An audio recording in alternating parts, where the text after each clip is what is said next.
नमस्कार दोस्तों, कैसे हैं आप। उम्मीद करती हूँ कि आप सब बहुत अच्छे होंगे। फ्रेंड्स, मैंने 21 शुक्रवार श्री वैभव लक्ष्मी माता के फास्ट किए थे जो आज कंप्लीट हो गए हैं और मैं करने जा रही हूँ उसी का उद्यापन। तो मैं बना रही हूँ प्रसाद के लिए कसार और साथ ही साथ खीर बनाने के लिए मैंने दूध गैस पर पकने के लिए रख दिया है। अभी अभी बेटी को सुलाकर किचन में आई थी पर लगता है मैडम उठ गई। पहले उन्हीं को देखती हूँ।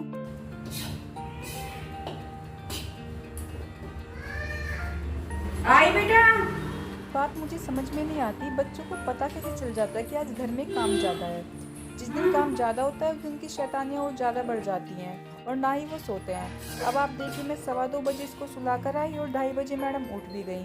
आप एक बार मुझे कमेंट करके ज़रूर बताएं, क्या आपके घर में भी बच्चे ऐसे ही करते हैं। एक बात मुझे बड़े अच्छे से समझ आ गई है कि बच्चों के साथ प्लान करके हम कभी कुछ कर ही नहीं सकते। अब मैंने प्लान किया था कि 2 बजे तक मैं किचन में आ जाऊंगी और 2 से 3:30 तक मैं अपने किचन के सारे काम फिनिश कर लूँगी और 3:30 से 4 तक खुद तैयार होकर पूजा की तैयारी कर लूँगी। लेकिन नहीं, आज ये सोई भी 2:15 बजे थी और उठ भी 2:30 बजे गई, तो सारे काम को लेट हो जाएगा। इसका गोल्डन ब्राउन हो गया है तो मैंने इसको दूसरी प्लेट में कर लिया है जिससे कि ये ठंडा हो जाए। बाद में मैं इसमें शक्कर मिला दूँगी। अब मैं इसी कढ़ाई में सूजी भून लूँगी। खीर के लिए मैं सूजी की खीर बनाऊँगी। वैसे तो मैं सूजी हमेशा भून कर ही रखती हूँ, लेकिन ये सूजी मैंने इडली के लिए रखी हुई थी। मेरा इडली बनाने का मन कर रहा था, लेकिन अब मुझे खीर बनानी है तो फिर मैं इसको अभी भून लेती हूँ। सूजी पहले ही भून कर रखने से एक तो इसमें कीड़े नहीं होते हैं और अगर हमें कुछ बनाना हो तो फटाफट से बन जाता है। तो सूजी हल्का गोल्डन ब्राउन होने तक मैं इसको भून लूँगी। मुझे सूजी की खीर बहुत पसंद है तो मैं जब भी ज़्यादातर खीर बनाती हूँ तो सूजी की ही खीर बनाती हूँ। सूजी को भूनने के बाद मैं इसको छान लेती हूँ, क्योंकि कितनी बार ना सूजी जब हम भूनते हैं तो वो हल्का हल्का ब्लैक ब्लैक हो जाती है, फिर वो खीर में आता है तो अच्छा नहीं लगता है। तो इसको मैं एक बार छान लेती हूँ। वैसे तो जली नहीं है सूजी, लेकिन फिर भी एक बार मैंने एहतियात के तौर पर इसको छान लिया है। सूजी को मैंने ठंडा होने के लिए रख दिया है, क्योंकि अगर गर्म दूध में गर्म सूजी डाल दूंगी तो खीर में गांठ पड़ जाती है। और दूध को भी मैंने ज़्यादा उबाला नहीं है, बस हल्का सा गर्म किया है, क्योंकि गरम गरम दूध में अगर सूजी डल जाती है तो खीर में गांठ पड़ जाती है। तो थोड़ा दूध को भी ठंडा होने देती हूँ। तब तक मैं छोले बना लेती हूँ। छोले मैंने सुबह ही उबाल लिए थे और कुछ काम मैंने सुबह ही निपटा लिए थे, जैसे छोले उबाल के रख लिए थे और मुझे आलू गोभी की सब्ज़ी बनानी है तो वो भी मैंने सुबह ही कट कर ली थी और टमाटर का पेस्ट बना लिया था और दोपहर का खाना भी मैंने सुबह ही बना लिया था। ये सब काम करते करते ही मुझे 1 बज गया था, क्योंकि एक बार किचन साफ़ करने के बाद फिर मुझे इसमें पूजा का ही खाना बनाना था। जब तक छोलों का छोंक तैयार हो रहा है तब तक सूजी भी ठंडी हो गई है और दूध भी थोड़ा ठंडा हो गया है। तो मैं सूजी को दूध में मिला देती हूँ और इसको चला दूँगी, क्योंकि सूजी की खीर ना थोड़ा बनने के बाद टाइट हो जाती है, तो पता चल जाएगा कि ये कितनी टाइट होगी। अगर ये ज़्यादा टाइट हो जाएगी तो मैं इसमें थोड़ा दूध और मिला दूँगी। और तब तक मैं ड्राई फ्रूट्स काट लेती हूँ कसार में और खीर में मिलाने के लिए। फ्रेंड्स, अक्सर जो हम कभी फास्ट रखते हैं या हम कोई धार्मिक कार्य करते हैं, किसी तीर्थ स्थल पर जाते हैं, तो बॉडी में एक अलग सा चेंज फील होता है। जैसे मैं रोज़ 5:30 बजे उठ जाती हूँ और उठ के जब काम करती हूँ तो मतलब मुझे ना एक अलग ही थकान सी होती है, क्योंकि मुझे सर्वाइकल की प्रॉब्लम है। मैं एक काम करती हूँ फिर उसके बाद रेस्ट करती हूँ, लेकिन आज ऐसा कुछ नहीं है। मैं 5:30 बजे से कंटिन्यू काम कर रही हूँ और मुझे कोई भी प्रॉब्लम नहीं हो रही है। ये सब माता रानी की कृपा है और मुझे लगता है कि ऐसा सभी के साथ होता है, क्योंकि जब हम कुछ पूजा पाठ करते हैं तो मन में एक अलग ही आस्था होती है। तो बस यही सब मुझे लगता है कि शायद सभी के साथ होता होगा। और ये मैं बेटे को होमवर्क दे के आई थी तो वो दिखा रहा है कि मेरा होमवर्क कंप्लीट हो गया और कसार ठंडा हो गया था, तो मैंने अब इसमें शक्कर मिला दी है, ड्राई फ्रूट्स भी मिला दिए हैं और केला मैं इसमें बाद में मिलाऊंगी, क्योंकि केला काटने के बाद काला पड़ जाता है। बस छोले बनने में थोड़ा टाइम लग जाता है, क्योंकि इसके छोंक को मैं तब तक भूनती हूँ जब तक इसका सारा ऑयल चारों तरफ ना आ जाए। तो छोले बनने के बाद मैं आलू गोभी की सब्ज़ी बनाऊंगी और थोड़ी देर के लिए खीर को उबालूंगी। फ्रेंड्स, पूजा का सारा खाना बिना ऑनियन के ही बनता है और खाना बनाते हुए मन में बस यही लगता है कि पता नहीं कैसा बना होगा, क्योंकि जब हम टेस्ट नहीं कर सकते तो थोड़ा मन में यही डाउट रहता है कि नमक ज़्यादा ना हो जाए, कम ना हो जाए। लेकिन जो भी है वो तो अब खाने के बाद ही पता चलेगा।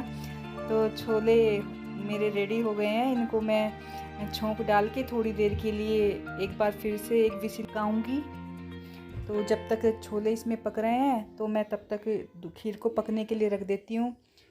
लेकिन मुझे इसमें ना कुकर चेंज करना पड़ेगा, क्योंकि मेरे पास इस साइज़ का सिर्फ एक ही कुकर है और मुझे आलू गोभी की सब्ज़ी बनानी है। तो आलू गोभी की सब्ज़ी मैं कुकर में बनाऊंगी। वैसे तो मैं अक्सर आलू गोभी की सब्ज़ी कढ़ाई में बनाती हूँ, लेकिन अब मुझे जल्दी बनानी है तो मैं कुकर में बनाऊंगी। तो इसके लिए मैंने छोलों को भगोने में पलट दिया है और कुकर में मैं आलू गोभी की सब्ज़ी बना रही हूँ। वैसे तो आलू गोभी की सब्ज़ी तो बहुत जल्दी ही बन जाती है, कुकर में बनाने से जल्दी बन जाती है और कढ़ाई में थोड़ा टाइम लगता है। तो बस इसके बाद अब मेरा आटा गूँथने का काम और बचा है, क्योंकि पूरियाँ बाद में मम्मी बनाएंगी। अभी से पूरी बनाकर रख दूँगी तो ठंडी पूरी अच्छी नहीं लगती हैं। मैंने 9 लेडीज़ को इनवाइट किया है और उनको खाना मुझी को सर्व करना है, तो इसीलिए पूरी मम्मी बना देंगी।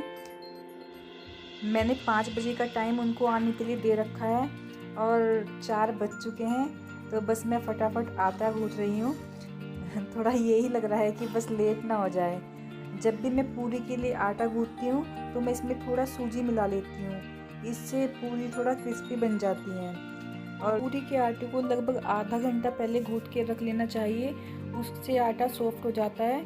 और छोले तैयार हो गए तो मैंने कढ़ाई में तेल भी पकने के लिए रख दिया, जिससे पूरी जल्दी बन जाए। तो किचन का काम लगभग पूरा ही हो गया। बस उसके बाद मैं घर में झाड़ू लगाकर माता की चौकी लगाऊंगी। माता की चौकी लगाने के बाद फिर झाड़ू नहीं लगाते हैं, तो पहले झाड़ू लगाकर उसके बाद ही मैं पूजा का सामान और माता की चौकी लगाऊंगी। 4:15 बज चुके हैं और बस अब मुझे हर हाल में किचन से बाहर निकलना है। और बीच बीच में बच्चे भी आकर पूरी मस्ती करके जा रहे हैं। तो बस वैसे मेरा किचन का काम फिनिश हो गया है। सूजी की खीर बनाई है, छोले बनाए हैं, आलू गोभी की सब्जी, कसार बनाया है और दही का रायता। तो अब मैं निकलती हूँ किचन से बाहर। बस फटाफट तैयार होकर मैंने पूजा स्टार्ट कर दी। तैयार होकर क्या बस साड़ी पहनी है, पहनी भी क्या बस लपेटी है। कोई पिन विन मैं नहीं लगा पाई, क्योंकि अच्छा नहीं लगता है कि हमने किसी को टाइम देकर घर पे बुलाया और उनको फिर वेट करना पड़े। तो इसलिए मैंने फटाफट बस साड़ी पहनकर पूजा स्टार्ट कर दी। हे अति लक्ष्मी माँ, आपने अपनी कृपा से दया से जिस तरह मैंने सभी की मनोकामना पूरी की, वैसे ही मेरी सभी मनोकामनाएं पूरी करें। जगत के समस्त प्राणों का कल्याण करेगी। माँ में से परिवार आपकी चरण शरण लेंगे। जय माँ लक्ष्मी। जय माँ लक्ष्मी। लक्ष्मी माता की पूजा में थोड़ा टाइम इसलिए ज़्यादा लगता है कि इसमें जो ये व्रत कथा होती है ये हमें पूरी पढ़नी पड़ती है, तो इसलिए इसमें टाइम ज़्यादा लग जाता है। तो पूरी वीडियो तो मैं आपके साथ पूजा की शेयर नहीं कर पाऊँगी, क्योंकि ये तो बहुत लंबी हो जाए। आज मुझे बहुत खुशी हो रही है, माता रानी के आशीर्वाद से मेरे व्रत पूरे हो गए और मैं उसका उद्यापन कर रही हूँ। तो पूजा पूरी हो गई और लेडीज़ भी आना स्टार्ट हो गई। मैं थैंक यू बोलना चाहूँगी सभी को कि सभी बिल्कुल टाइम पे आई और मुझे दोबारा कहने की कोई ज़रूरत नहीं पड़ी। 5 बजे का टाइम दिया था और सभी लेडीज़ बिल्कुल 5 बजे टाइम पर आ गई हैं।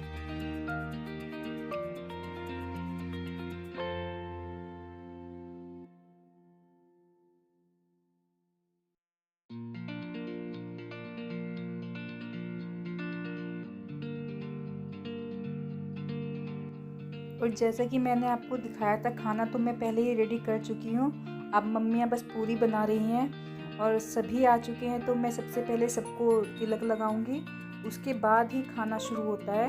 तो शादी से पहले जब मैंने फ़ास्ट किए थे तो तब उसमें मैंने लड़कियों को बुलाया था। शादी के बाद मैंने पहली बार फास्ट रखे हैं, तो इसका जब उद्यापन किया तो इस बार मैंने लेडीज़ को बुलाया।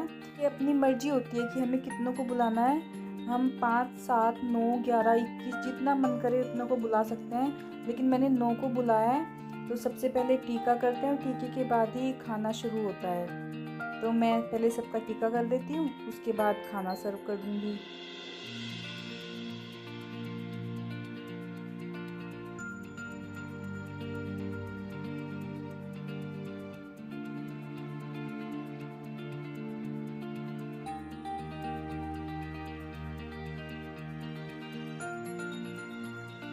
खाना सर्व करते हुए बस मन में यही लग रहा है कि पता नहीं कैसा बना होगा कैसा लगेगा सबको।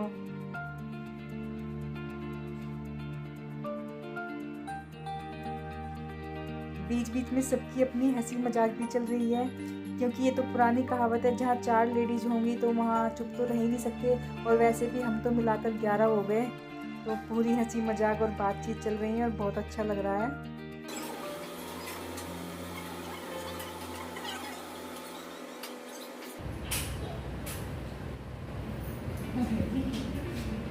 सबको खाना देने के बाद फिर मैंने सबके पैर छुए। इसमें ये नहीं है कि कोई छोटी है हमसे या बड़ी है, यहाँ पे आने के बाद सब देवी माँ का रूप है, तो मैंने पैर छुए। बल्कि इनमें जो एक लड़की ये है, ये मेरी स्टूडेंट रही है, तो मैंने जब इसके पैर छुए तो ये आशीर्वाद दे रही थी मजाक के तौर पे।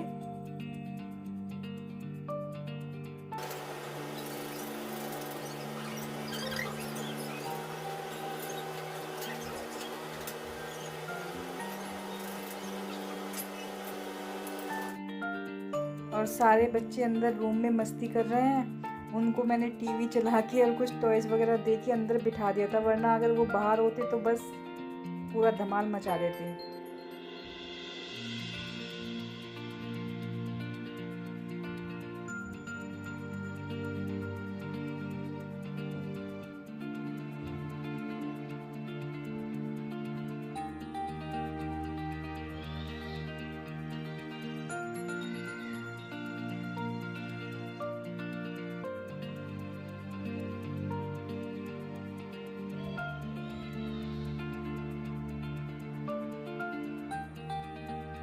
खाना पूरा होने के बाद मैंने सबको प्रसाद दिया।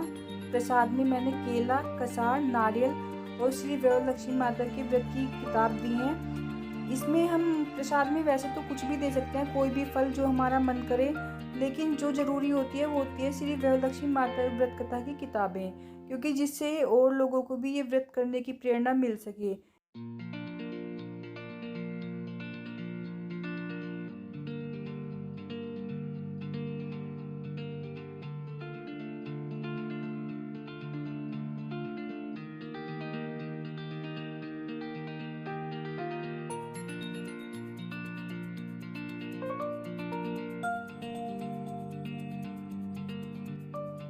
प्रसाद देने के बाद मैंने इनको सुहाग का सामान भेंट किया है। जो सुहाग का मेन 5 चीज़ें होती हैं, सिंदूर, बिंदी, मेहंदी, चूड़ी और बिछुए, वो मैंने सबको दिए हैं। और इसी के साथ मेरा उद्यापन पूरा हुआ। तो आप मुझे कमेंट करके ज़रूर बताएं कि आपको मेरी वीडियो कैसी लगती है। अगर आपको मेरी वीडियो अच्छी लगती है तो वीडियो को लाइक करें, शेयर करें, कमेंट करें। फिर मिलते हैं किसी नई वीडियो के साथ, तब तक के लिए व्यस्त रहें, मस्त रहें, take care, bye bye. Mata Rani अपनी कृपा दृष्टि आप सब पर सदैव बनाए रखें। जय माता दी।